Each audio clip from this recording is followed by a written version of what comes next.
नमस्कार, हजुरहरूलाई मेरो किचनमा स्वागत छ। आज मैले आलु पराठाको रेसिपी लिएर आएको छु। हजुरहरूले देख्न सक्नुहुन्छ आलु पराठा यहाँ कति राम्रो छ। आलु पराठा यस्तो हुनुपर्छ, पुरै लेयर छुट्टिएको। र यो आलु पराठा बनाउनको लागि ज्यादै सजिलो छ।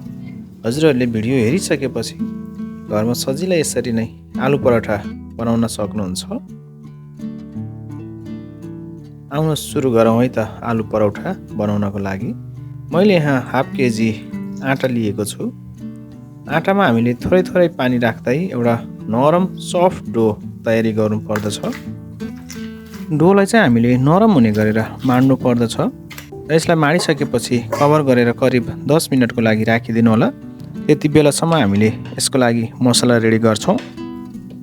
मैले 4 पिस बोइल पोटेटो लिएको छु र यसलाई कोरेसको सहायताले मैले यसलाई कोरेको छु। हजुरहरूले पोटेटो म्यासर अथवा काँटा चम्चाको सहायताले पनि यसलाई म्यास गर्न सक्नुहुन्छ। म्यास गरिसकेपछि यसलाई हामीले एउटा बाउलमा राख्छौँ। त्यसपछि मैले एक मुठी काटेको चप गरेको प्याज राखेको छु।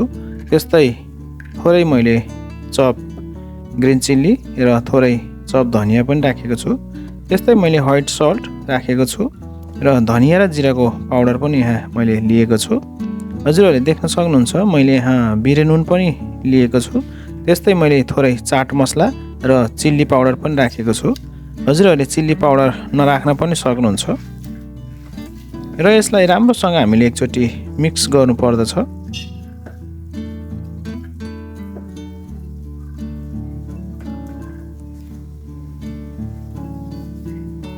हाम्रो पिठो सेट भइसकेको छ। अब यसलाई एकचोटि फेरि हामीले माड्नु पर्दछ। पिठो चाहिँ हामीले आलु पराठाको लागि अलिकति गिलो बनाउनु पर्दछ। रोटीको पिठो भन्दा हामीले नरम र गिलो बनाउनु पर्दछ। हजुरहरूले देख्न सक्नुहुन्छ मैले कतिको गिलो बनाएको छु भनेर। लगभग यो हातमा टाँसिने खालको पिठो छ, यतिको बनाउनु पर्दछ। एकचोटि यसलाई राम्रोसँग फेरि माड्नु होला। माडिसकेपछि हामीले कतिवटा आलु पराठा बनाउने हो र कत्रो साइजको बनाउने हो त्यही अनुसार पेडा काट्नु पर्दछ। मैले यहाँ 40 देखि 45 ग्रामको पेडा काटेको छु। हजुरहरूले पनि त्यत्रै पेडा काट्न सक्नुहुनेछ। यत्रो पेडाले हाम्रो लगभग तावाभरिको पराठा बन्दछ। र यसलाई 2 हातको मद्दतले राम्रोसँग थिचेर एउटा गोलो डो बनाउनु पर्दछ। हामीले सबै डोलाई यसरी नै गोलो बनाउँछौँ।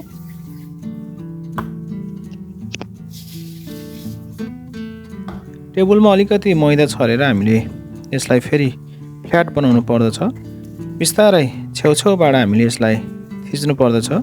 छेउमा अलिकति पातलो र बिचमा अलिकति हामीले बाक्लो बनाउँदछौँ, किनभने हाम्रो छेउको भाग पट्टिन्छ।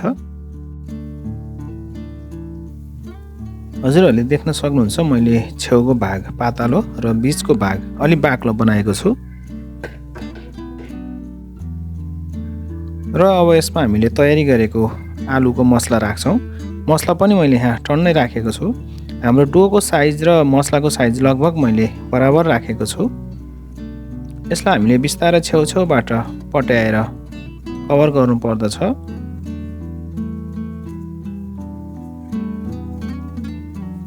यसै गरी हामीले सबै पराठाको मसला भर्छौँ।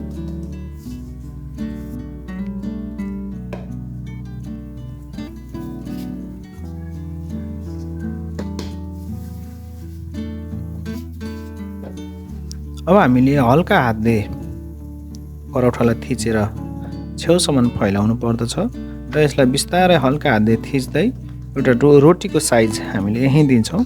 यसमा हामीले खासै बेलना लगाउनु जरुरत छैन। पराठालाई बेलना लगाएर हामीले बेल्ने हो भने फुट्ने सम्भावना ज्यादै हुन्छ। त्यसैले मैले यहाँ हातले नै राम्रोसँग फैलाइसकेको छु। अब यसलाई चिल्लो बनाउनको लागि मैले बेलनाको मद्दत दिनेछु।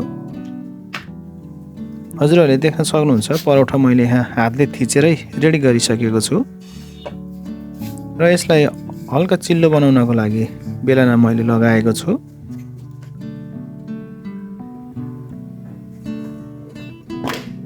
र मैले मिडियम हिटमा तावा बसालिसकेको थिएँ र तयारी भएको परौठालाई मैले यहाँ सेकेको छु र सबै परौठा हामीले यसरी नै रेडी गर्नुपर्दछ।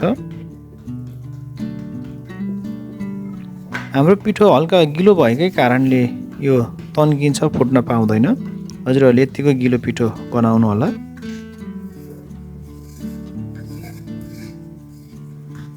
परौठालाई हामीले एकचोटि फेरि फर्काउँछौँ।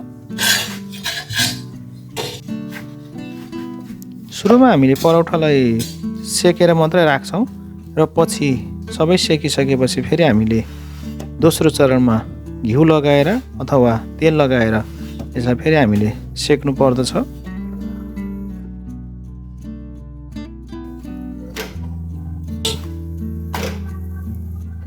यो चाहिँ हाम्रो अन्तिम परौठा हो। यसलाई मैले सुरुमा घिउ लगाएको छु। हजुरहरूले देख्न सक्नुहुन्छ हामीले यसमा घिउ लगाइसकेपछि यो कसरी फुल्न थालेको छ। यसलाई दुवैतिर फर्काएर हल्का हजुरहरूले घिउ अथवा तेल लगाउन सक्नुहुन्छ। यसरी बनाएको परौठा ज्यादै नरम र सफ्ट हुन्छ। हजुरहरूले यो विधिले जुनसुकै परौठा पनि बनाउन सक्नुहुन्छ। हामीले आलुको ठाउँमा अन्य कुनै पनि चिज राखेर परौठा बनाउन सक्छौँ। यो परौठा बनाउने सबैभन्दा उत्तम उपाय हो। हजुरहरूले देख्न सक्नुहुन्छ परौठा कसरी यहाँ फुलेको छ।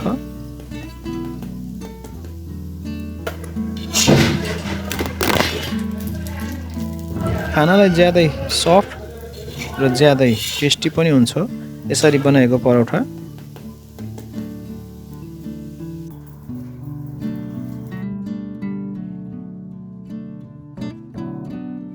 हजुरहरूले अहिलेसम्म मेरो च्यानललाई सब्सक्राइब गर्नुभएको छैन भने प्लिज सब्सक्राइब गरिदिनु होला र अहिलेसम्म हजुरहरूले भिडियो हेरेर साथ दिनुभएकोमा हजुरहरूलाई धेरै धेरै धन्यवाद दिन चाहन्छु। आगामी दिनहरूमा पनि हजुरहरू समक्ष यस्तै नयाँ नयाँ रेसिपीहरू लिएर अवश्य आउनेछु।